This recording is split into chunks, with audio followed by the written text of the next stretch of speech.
Um, I was just involved starting up a list of new business partners, actually, because I Oh my work God. with ecology. But if I go back a little bit in my earlier background, I used to have my own food supplement or dietary supplement company, designed and products and brought them into the market, mainly into the European market on a very high level of therapists and doctors.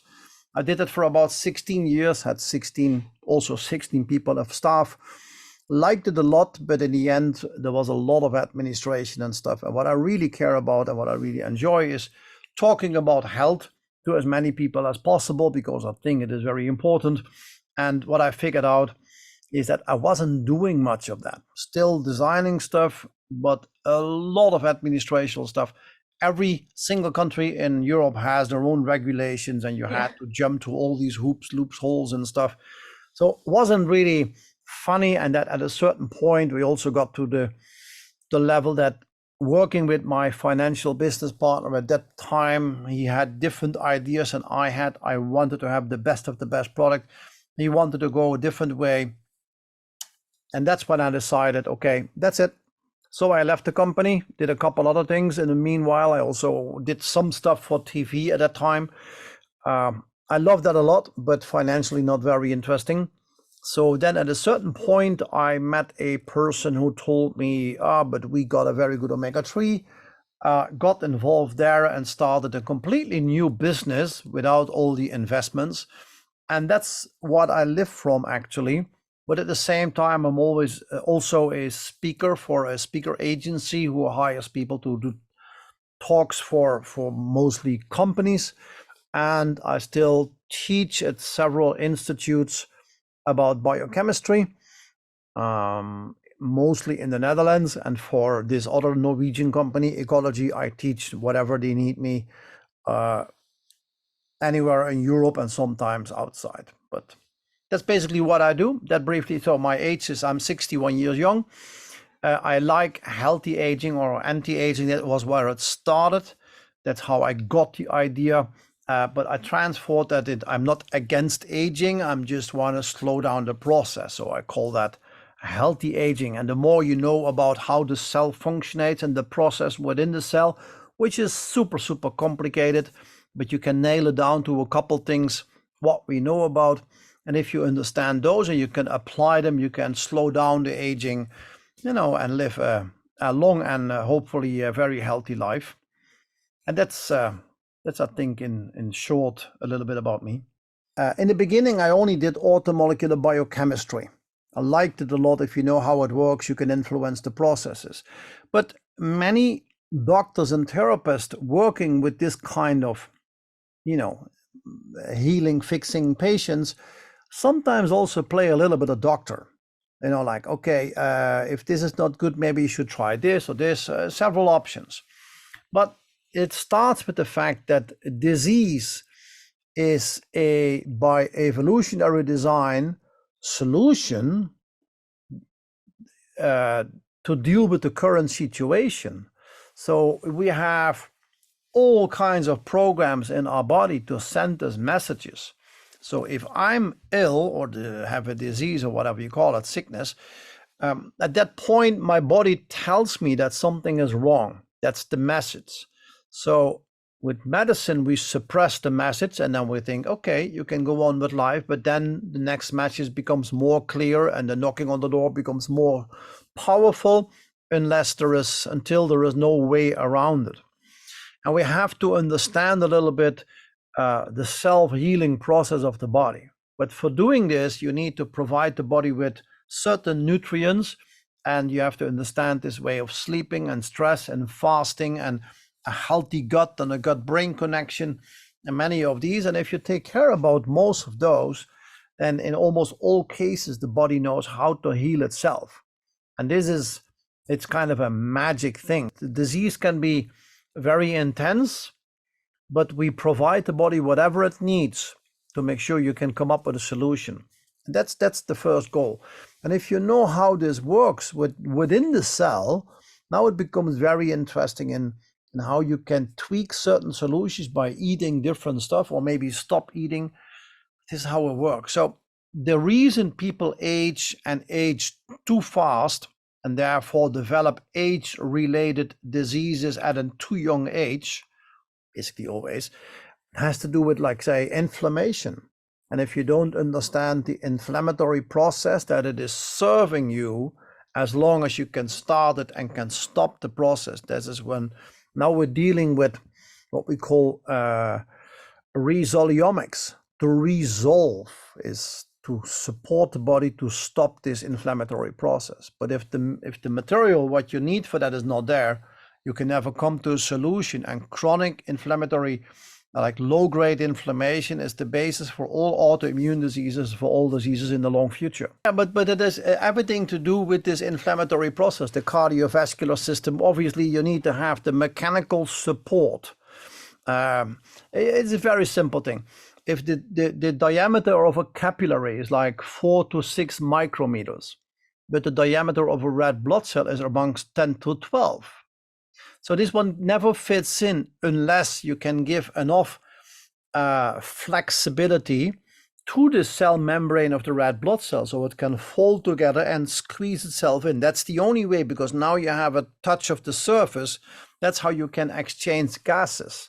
That's how this works. So it even has an official name. It's called the deformability.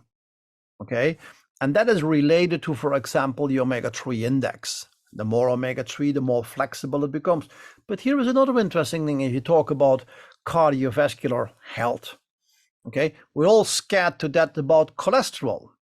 But here's the thing. If I improve the cell membranes of all of my cells in the body, I may need a little higher level of cholesterol, because I need to have the flexibility, but also the rigidity, because these receptors, they float on what we call lipid rafts, and therefore I need a higher level of cholesterol. Now, the good news is if I add more omega-3 into the system, then very likely this cholesterol will not oxidize, so it stays in a very good quality. What is much more interesting if you talk about cardiovascular health, that is looking at triglycerides, and that is looking at oxidized LDL cholesterol, and that is looking at a couple of these kind of things, lowering the risk factors, because cholesterol, and it is not a risk factor. The risk factor is oxidized cholesterol and a very high level of triglycerides. So insulin resistance, the damaging of the inside of the blood vessels, the glycocalyx is what it's called. These funny little hairs talking and communicating. And this is little things you can tweak and can adjust, and you will have an instantly better health. That's just, in let's say 1 year time, you can improve all the cells in the body to function 10, 20, 30% better. Just imagine what that would do for your health. Or if you are not suffering from problems with fructose and glucose and high blood pressure, that's how you can avoid dementia. Now, in the Netherlands, I know that 1 out of 3 women will develop dementia in the future. 1 out of 3. It's crazy.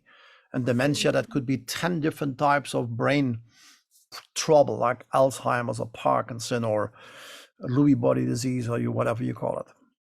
I'm very much focusing on there is a rather, it is not new, it took a long time before we discovered it, is this autophagy process. And autophagy is it's called self-eating. That is how you can clean the interior from the cell, and you can exchange cell organelles for newer ones. So by changing your diet, or maybe fasting, or eating specific nutrients like curcuma, like quercetin, like resveratrol, green tea, you can switch on a program that cleans the interior of the cell and activates specific genes to get, for example, new mitochondria, so mitogenesis. These things are so interesting. You can do so much with that if you understand the process. And I think that's basic. I'm not sure about Denmark, but like in the Netherlands, we have more than 1 million type 2 diabetes patients. And type 2 diabetes is the highest risk for cardiovascular disease and for dementia. And roughly, I won't say all of them, but let's say 90% of those diabetic patients, that process is reversible. We can fix these people. If you understand the process and you can teach it to people, they get so much healthier. So I think putting people back in the power and control in their own health is the most important thing we can do. Brain health on its own, and the gut-brain connection, how healthy is my gut or not, and what happens in the brain, but also with what influences can we generate new growth factors. We call these BDNF, brain-derived neurotrophic factor. If you can activate this process, you can grow new neurons. I just 1.5 weeks ago, I had a little kid here on consultation who had some sort of a stroke, and they did things wrong with the operation. So he was paralyzed for almost half of his body.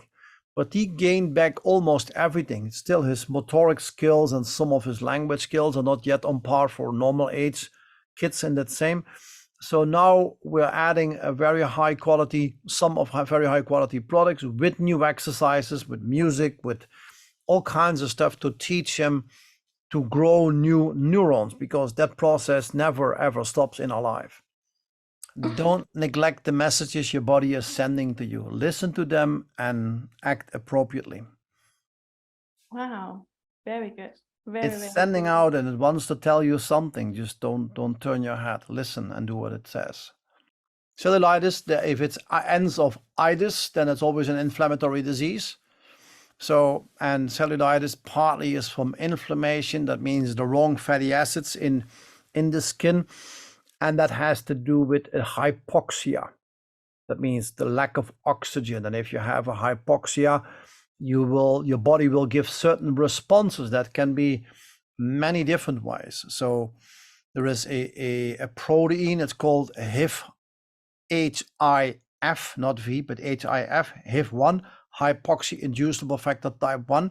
And if you activate this, then it will look for solutions. And the solutions that could be new blood vessels, that could be more connective tissue, that could be many, many things. But as long as these adipose cells are inflamed, are swollen with connective tissue in between, that's how you get the funny skin, basically. 15% of a body is proteins, roughly. If you do a lot of sports, maybe more, but roughly 15%. 1/3 of the proteins in our body, including in the muscles, in the bone, in the arteries, in the eye, everywhere. 1/3 of all the proteins is one of these 26 different types of collagen. Okay, so we need a lot of collagen. That is how it's supposed to be. But nowadays we eat completely different. We don't make our own bone broth soups and stuff like that anymore. So this collagen has like a certain life cycle, and at a certain point it gets old and it will be removed. And by the way we live today, we can see that already at age 20, 25, we start to lose collagen because we don't eat the food containing collagen. And the number one way to speed up the process is like becoming a vegan, because there is no vegan types of collagen. So if you don't eat the collagen, you're going to lose it in the body, and therefore you will develop diseases linked to the lack of the collagen. That could be osteoporosis, that could be blood problems, that could be a heart valve, that cartilage, skin problems, that could be anything like that, but especially also the gut. If you don't have enough collagen in the gut outside, the basal lamina is what it's called, then you will very likely develop a leaky gut syndrome, which then has an effect on the brain, makes people depressed or anxiety or anything like that. So collagen is important. That's another one. You can always take it for beauty, and if it works well on the skin, the inside is taken care of. No matter the reason what you take it for, as long as you do use it, it's very important. DNA is an interesting thing. We're still learning about that, okay? But that process is called methylation and acetylation, how you can switch certain genes on and off. That's an interesting program. This is how you can take care or control certain processes for, again, the inflammatory process. That's very important. But we have longevity genes. That's stuff we like, obviously, because that makes sure the maintenance in the cell remains okay. We will talk about telomeres, how to repair the telomeres. Those are the endings of the DNA parts. And a lot of things going on and we can do. So I will talk about those processes why you need not standard cobalamin, for vitamin B12, but you need the methylcobalamin and adenosylcobalamin because they all have different functions. But let's hope we can find a very nice flow in the talk over the 2 days so we can address all the important things. Well, longevity is maybe one goal, but the question is always, in what quality of life are we doing this? So healthy aging, for example, is most important. If we look over Europe, then the average lifespan for the majority of the people is sort of the same, but the health span is an entirely different story. Men and women on average have the same health span, but then after a few years, the men die and the women hang in there 10 years longer, so they just die slower than we do. But it is an interesting process, and see how can I get this health span and lifespan as close as possible to each other. We don't all need to become 120. That's fine if you like to, but it isn't necessary. But most important is,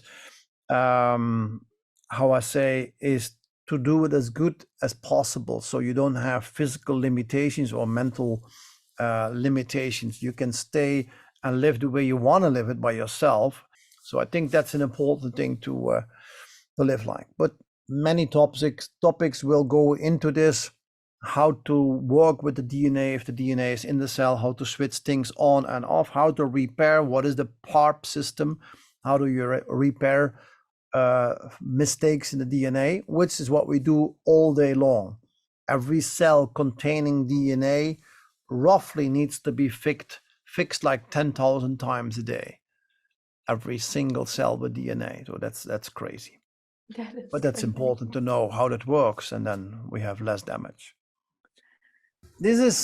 We can always wait until people get sick, and then first of all they go to the doctor. Okay, and if they are not solving the problems with the doctor, then someday they come to the therapist. That's how it works. But these doctors, they even make some income from patients who are not even sick. They're not even getting into the office. Just for keeping their file, they get like an annual fee for every patient paid. At least in the Netherlands, that's the way it is. I bet it's not much different in Denmark. But if we can fix our patients and from patients make them customers and then keep them as a customer in another kind of a program, like a maintenance prevention program, this is a very interesting thing to make a good living. And that's important because we're running out of doctors. People are waiting longer than ever before. So prevention is everything. If you look at the European market, for example, from every 100 euros or whatever the currency it is spent on, we call it healthcare. Basically, it's sick care for 97% of the cases. So 97% of all the money involved goes into sick care and to curative, and only 3% in prevention. So there is a massive market in prevention for those who say, I prefer to not even get sick. Prevention, that's I think a beautiful job to do, keep the people healthy.